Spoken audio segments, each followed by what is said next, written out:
और भाजपा मुख्यालय में 12 और 13 मई को बड़ी बैठक होगी। भाजपा प्रदेश कार्यालय में यह बड़ी बैठक होगी, जहां भाजपा मिशन 2028 की तैयारियां शुरू कर रही है। कोर ग्रुप और कार्य समिति की बैठक होगी। राजनीतिक प्रस्ताव भी लिए जाएंगे, जहां विपक्ष के खिलाफ निंदा प्रस्ताव की भी तैयारी है।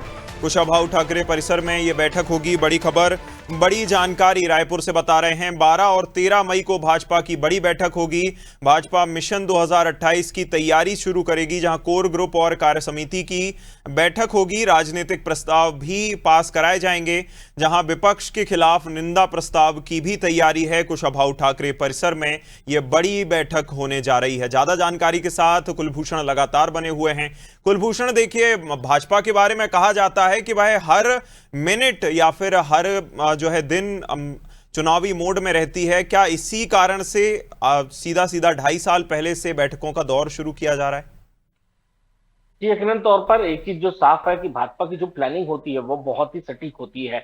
वो पहले से ही हर चीज की जो अनुमानित जो है वो तय कर ली रहती है कि किसे कौन सी जिम्मेदारियां देनी है, किसे किस वक्त कौन सा कार्य करना है। और भाजपा इसी सटीक पद्धति की वजह से आज लगातार जो है वो जीत में जो है बढ़त बनाई हुई है। हर राज्य में जो है भाजपा की जीत जो है अभी लगातार हम जो देख रहे हैं, उसका यही कारण है कि वो हर वक्त जो है वो पूरी रणनीति के साथ चलती है, पूरी प्लानिंग उनके साथ रहता है। और यही वजह है कि 1.5 से 2 साल बाद अभी जो है 2028 में यहाँ पर चुनाव होने हैं, और चुनाव से पहले ये पीक समय है कि आने वाले 1.5-2 सालों में क्या क्या कार्य करने हैं, विपक्ष को किस तरह से घेरना है, या फिर कौन सी सरकार की योजनाएं हैं जो लोगों तक पहुंचानी है, कौन से कार्यकर्ताओं को क्या फेरबदल करने हैं, और किन किन क्षेत्रों में क्या क्या कार्य किए जाने हैं। इन तमाम चीजों को लेकर जो है कोर कमेटी की बैठक जो है 12 और 13 मई को यहाँ पर आयोजित की गई है।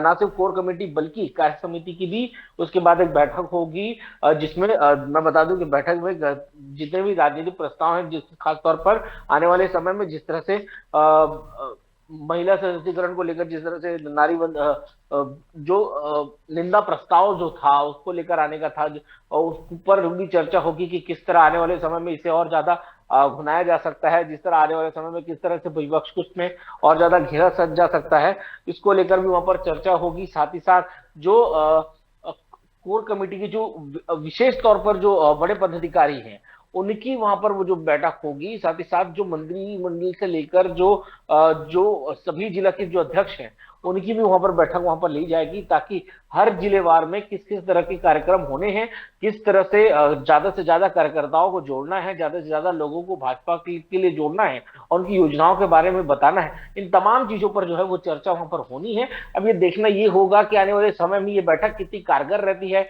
और बैठक के बाद किस रणनीति के साथ जो है वो भाजपा आगे बढ़ती है, ये देखने वाली बात है। जी, कुलभूषण, ये भी जानना चाहेंगे, देखिए, जिस तरह से अब नारी शक्ति वंदन अधिनियम को लेकर एक तरफ निंदा प्रस्ताव को लेकर बात कही जा रही थी, लेकिन कई बातें विधानसभा में जब विशेष सत्र बुलाया गया एक दिन का, तो उसमें कई बातें कही गई।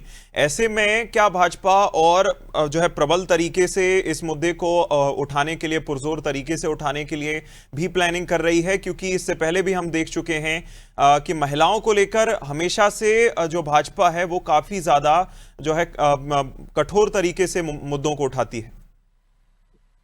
तो बिल्कुल, देखिए, जिस तरह से नारी शक्ति अधिनियम के तहत जिस तरह से वो पूरा एक दिन का जो सत्र वहां पर रखा गया था, निंदा प्रस्ताव लाने की पूरी बात वहां पर की गई थी।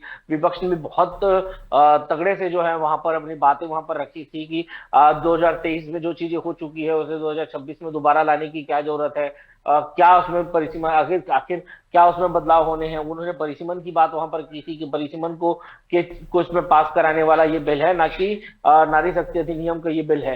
नारी महिलाओं की आड़ में आप जो परिसीमन है, जो आप जो खेल है वो भाजपा वहां पर खेलना चाहते हो, इसी तरह से विपक्ष ने भी अपना पक्ष वहां पर रखा था। और उसी के चलते जो है एक तरह से जो प्रस्ताव था उसे पूरी तरह से वहां पर नहीं किया गया, उसे तो जो पूरे प्रदेश में या पूरे देश भर में उसे पूर्णतः रूप से लागू नहीं किया जा सका। और आने वाले समय में भी इस चीज को, देखिए, वो प्रस्ताव आए या ना आए, लेकिन आने वाले समय में ये एक बड़ा मुद्दा जो है वो हो सकता है, क्योंकि महिलाओं, जो हमने देखा कि भाजपा में महिलाएं का हमेशा ही बड़ा पुरजोर जो है वो हमने जो समर्थन जो है वो देखा है।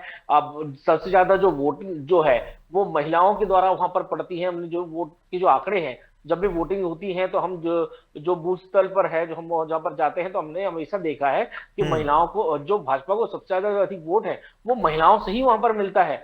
चाहे उसका कारण आप ये महिला सशक्तिकरण की बात करें, या फिर जो 1,000 रुपए जो प्रति माह जो उनको मिल रहा है उनकी बात करें, इस तरह से कई जो योजनाएं जो भाजपा जो महिलाओं के लिए लाती है, इसका जो फल है वो भाजपा को हमेशा ही वहां पर मिलता है, और इसी वजह से महिलाओं का जो भरपूर वोट है वो भाजपा को मिलता है। तो यही वजह है कि आने वाले चुनाव में भी महिलाओं को फोकस करते हुए ही इस तरह के पूरे जो योजना है, या फिर जो निंदा प्रस्ताव है, या फिर महिला सशक्तिकरण की बातें हो गई, या फिर तमाम इस तरह की कोई भी चीजें हैं, उन बिल्कुल। सभी चीजों को हो सकता है भाजपा आने वाले समय में भी भुनाने की पूरी कोशिश करेगी जी। बिल्कुल कुलभूषण बने रहेगा हमारे साथ, आपका फिर रुख करेंगे।